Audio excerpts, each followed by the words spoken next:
السلام علیکم ورحمۃ اللہ۔ آج ہم استاد جی کی خدمت میں حاضر ہوئے ہیں عیادت کے سلسلے میں۔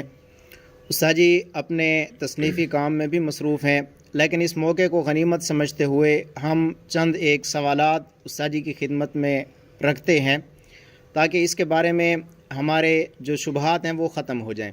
تو سب سے پہلے استاد جی میں آپ سے یہ پوچھنا چاہوں گا کہ مدارس بل جو 26ویں آئینی ترمیم میں شامل کیا گیا تھا یہ کیا ہے؟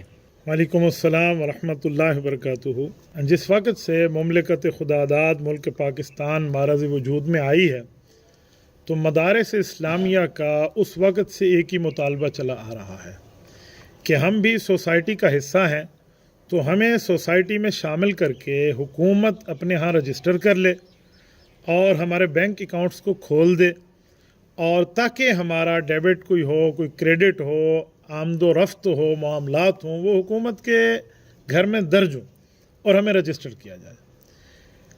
مشرف دور میں جب ایک جرنیلی دور تھا اس وقت یہ معاملہ ہمارے خلاف اٹھا تھا۔ رب جزائے خیر عطا فرمائے جمعیت علماء اسلام کو، وفاق المدارس کو، باقی حضرات کو، انہوں نے اس کا جبر و استبداد کا جرت کے ساتھ مقابلہ کیا، اور ہم نے ایک بل متفقہ طور پہ بنایا ہوا تھا مدارس ایکٹ کا، جس میں تمام مکاتب فکر کے مدارس شامل تھے، یعنی بریلوی، دیوبندی، اہل حدیث، باقی مکتب فکر کے سارے حضرات تھے۔ یہ معاملہ چلتا رہا، لیکن حکومت نے مدارس کو رجسٹریشن میں کبھی سنجیدگی نہیں دکھائی۔ اب جب آیا نا 26ویں آئینی ترمیم کا معاملہ، تو یہ سارے قائد ملت اسلامیہ مولانا فضل الرحمان کے گھر آئے، جتنے سیاسی تھے، موافق تھے، مخالف تھے، اپنے تھے، پرائے تھے۔ تو مولانا نے کہا کہ میں آپ کا ساتھ دے رہا ہوں تو مجھے اپنا بل پیش کرو۔ یہ بل لائے، کوئی 56 کلازز تھی، ان میں سے 34 پر مولانا نے اعتراض لگایا کہ غلط ایسے نکال دے، اس پر میں ساتھ نہیں دے سکتا۔ تو یہ مان گئے۔ 1 مہینہ کی گفت و شنید کے بعد 5 سکے جمعیت علماء اسلام نے داخل کرائے۔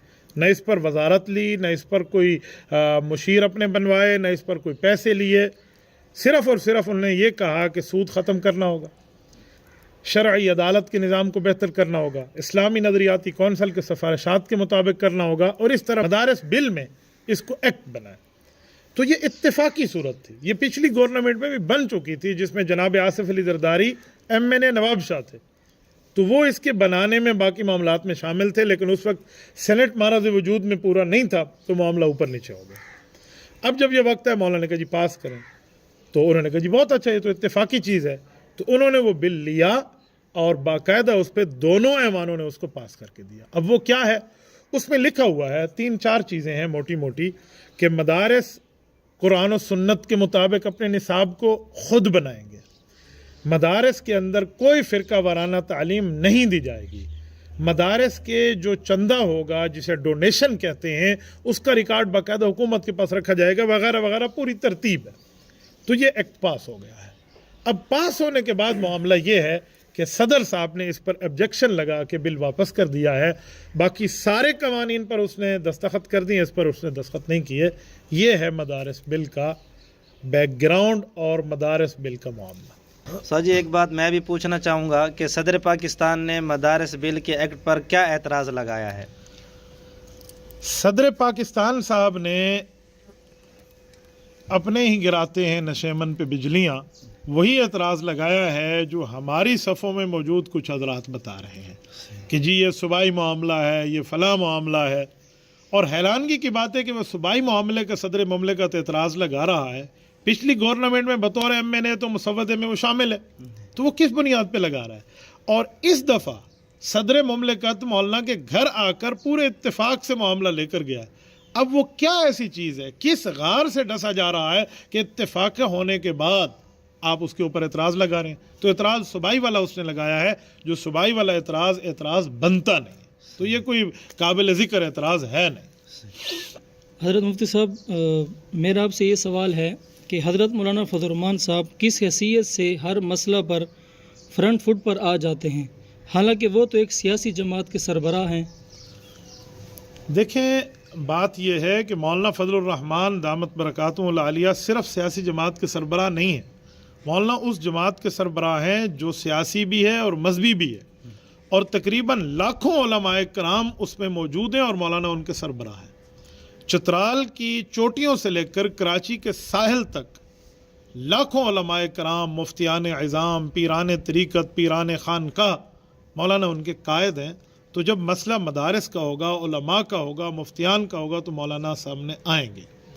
دوسری بات کہ اس وقت وفاق المدارس العربیہ پاکستان جو ایک بہت بڑا نام ہے، وہ مولانا فضل الرحمان کے والد مکرم حضرت مولانا مفتی محمود نور اللہ مرکزہ کا اتفاقی طور پہ علماء کرام کی مشاورت کے ساتھ بنایا ہوا بورڈ ہے، اور اس کے ساتھ کوئی ہزاروں مدارس ریلیٹڈ ہیں، لاکھوں طلباء کرام وہاں پڑھ رہے ہیں، اور بچیاں اور بچوں کو ہم ملائیں تو تعداد کوئی 1 ملین کے لگ بھگ جا کر پہنچے گی، اور مولانا اس کے اس وقت سرپرست اعلیٰ ہے۔ شیخ الاسلام مفتی تقی عثمانی دامت برکاتہم صدر ہیں، قاری محمد حنیف جلندری صاحب اگر اس کے جنرل سیکرٹری ہیں تو مولانا ان کے سرپرست اعلیٰ ہیں۔ تو یہ مولانا کا مسئلہ ہے، مولانا تو مقابلے میں آئیں گے، سامنے آئیں گے، اور مولانا کی قیادت پر تمام وفاق المدارس العربیہ پاکستان کی جماعتیں اعتماد بھی کر رہی ہیں۔ اچھا استاد جی، ایک سوال یہ ہے کہ یہ جامعۃ الرشید والوں نے ایک اعتراض اٹھایا ہے، وہ کہتے ہیں کہ ان مدارس کو وزارت تعلیم کے تحت رجسٹر کیوں نہیں کرتے، اور اس کو مولانا فضل الرحمان صاحب کا ذاتی موقف جو ہے نا وہ سمجھتے ہیں۔ دیکھیں، بات یہ ہے کہ وفاق المدارس عربیہ پاکستان نے یا مدارس کی اتحاد کی تنظیموں نے یہ جو مدارس بل کی بات کی ہے نا، جی جی، انہوں نے تو جامعۃ الرشید کا نام تک نہیں لیا۔ نہ جامعۃ الرشید نے جو اپنا اب سرکاری وفاق بنایا ہے اور سرکاری بورڈ حاصل کیا ہے، انہوں نے اس کا بھی نام ذکر نہیں کیا کہ تم جانو تمہارا کام جانے، اتنا بھی نہیں کہا، انہوں نے اپنا کام کیا۔ تو جب وفاق یا وفاق کا کوئی رہنما جامعۃ الرشید کو یا کسی سرکاری وفاق کو یا سرکاری بورڈ کو اپنا مد مقابل نہیں کہہ رہا، تو جامعۃ الرشید کو کیا حق پہنچتا ہے وہ ہمارے معاملات میں آ کر پاؤں اٹکائے؟ کیا ضرورت ہے؟ نمبر 1۔ نمبر 2، وہ کہتے ہیں کہ یہ مولانا کا ذاتی معاملہ ہے۔ میرے خیال میں جب بندہ بات کرے تو ان کے پاس دلیل ہونی چاہیے۔ لاکھوں علماء کرام ان کے پیچھے ٹھہرے ہیں۔ آپ نے دیکھ لیا ہوگا وہ وفاق المدارس عربیہ پاکستان نے باقاعدہ وہ دیا ہے، اس کا اپنا موقف دیا ہے کہ ہم مولانا کے پیچھے ٹھہرے ہیں، اتحاد تنظیمات مدارس دینیا والے، اور مولانا ہماری ترجمانی کر رہے ہیں۔ تو جب یہ بات جامعۃ الرشید والوں کو پتہ ہے تو انہیں کیا ضرورت ہے اس طرح کے اعتراضات کرنے کی؟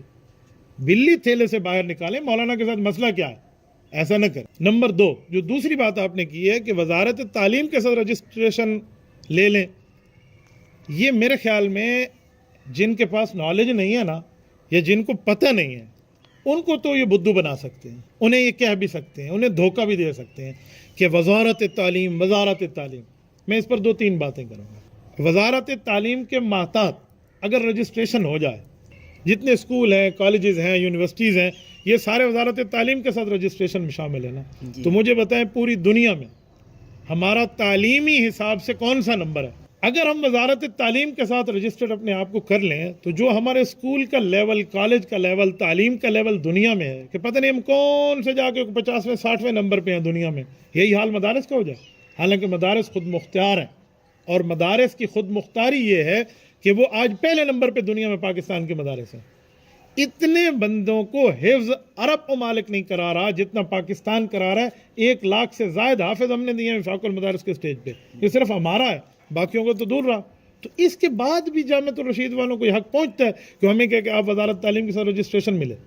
میں سمجھتا ہوں وزارت تعلیم کے ساتھ رجسٹریشن میں کچھ فوائد ہیں جو شاید عام بندوں کو نظر آ جائیں کہ جی پیسہ ملے گا، تنخواہ ملے گی، پکا مہینے کا مشاہرہ ہوگا، یا جو ہے نا کیا کہتے ہیں سرکار امداد دے گی، یہ فوائد تو ہیں۔ لیکن کاش اگر دوسری طرف دیکھ لیا جائے کہ اگر یہ بات مان لیں تو پھر وزارت تعلیم ہر صوبے کی اپنی ہے، تو یہ صوبائی معاملہ بنے گا اور ہر صوبہ اپنا نصاب تعلیم دے گا، اور اس کے بعد یا تو ہمیں تنخواہ لینی پڑے گی یا فیسز رکھنے پڑیں گے۔ جامعۃ الرشید والے خود کو علماء دیوبند سے ریلیٹڈ کہتے ہیں نا، جی جی، تو آپ ان سے کہیں کہ حضرت نانوتوی رحمۃ اللہ علیہ علماء دیوبند کے امام ہیں، انہوں نے جو اصول 8 گانا لکھے ہیں اس میں یہ اصل موجود نہیں ہے کہ سرکاری امداد نہیں لی جائے گی، تو کس بنیاد پہ وزارت تعلیم کی بات کرتے ہیں؟ کیا اس میں یہ چیز موجود نہیں ہے کہ اگر فیصد لینے کی بات یا غالباً تنخواہ لینے کی بات اگر یہ ہو جائے تو رجوع اللہ ختم ہو جائے گا کہ پکا مجھے تنخواہ مہینے کا مل رہا ہے، میں کیوں طلباء کے ساتھ محنت کروں؟ کیا اس میں یہ چیز موجود نہیں ہے کہ جو ہے نا کیا کہتے ہیں جو ہمارے ساتھ سرکاری مداخلت آ جائے گی تو سرکاری مداخلت پہ ہمارا نظام تعلیم علماء نہیں بنا پائیں گے، تو اصول ہشتگانہ کو نہیں دیکھیں گے جو مدارس کی بنیاد ہے؟ ایسے تھوڑی ہے کہ آج کے چند طلباء کو آپ سامنے بٹھا کے کہہ دیں جو وزارت تعلیم کے ساتھ آ جائیں۔ یاد رکھیں اگر وزارت تعلیم کے ساتھ رجسٹریشن ہو گئی خود مختاری ختم ہو جائے گی۔ مولانا یہ جو ہمارے تمام مدارس کے بورڈوں کا اتحاد ہے یہ تو گیا، ہم تو کبھی کوئی مشترکہ بات نہیں کر سکیں گے۔ اور اس کے ساتھ یاد رکھیں جب یہ ہمارا اتحاد ختم ہو جائے گا تو ہم مالی نظام میں حکومت کے پچھلک بن جائیں گے، اور وہ جو دیں گے وہی لیں گے، یہ کریں گے وہ کریں گے، یہ معاملہ ان کا آ جائے گا۔ اور جب وہ ہمیں پیسے دیں گے تو کہیں گے ہماری بلی ہمیں میاؤں، ہم آپ کو نصاب بنا کے دیں گے۔ اور ان کا نصاب کیا ہے؟ آج تک ہم کالج میں روتے پھر رہے ہیں، کتنے غلطیاں ان کے نصاب کے اندر۔ میں نے کالج یونیورسٹی دونوں پڑھے ہیں، میں نہیں جانتا ان کے نصاب تعلیم میں کیا مسئلے، آج تک ہم بتاتے آ رہے ہیں۔ تو ان نے اپنی غلطیاں ٹھیک نہیں کی، الٹا ہمارے پاس آ گئے۔ اور اس کے ساتھ جو حکومتی مداخلت ہوگی، ہر 5 سال بعد حکومت بدلے گی، چاہے وہ اسٹیبلشمنٹ کی حکومت ہو، نیم اسٹیبلشمنٹ کی ہو یا عوامی ہو، جو بھی آئے گی اپنی مرضی کا نصاب تعلیم داخل کرے گی۔ اب کیا کریں گے اس پر؟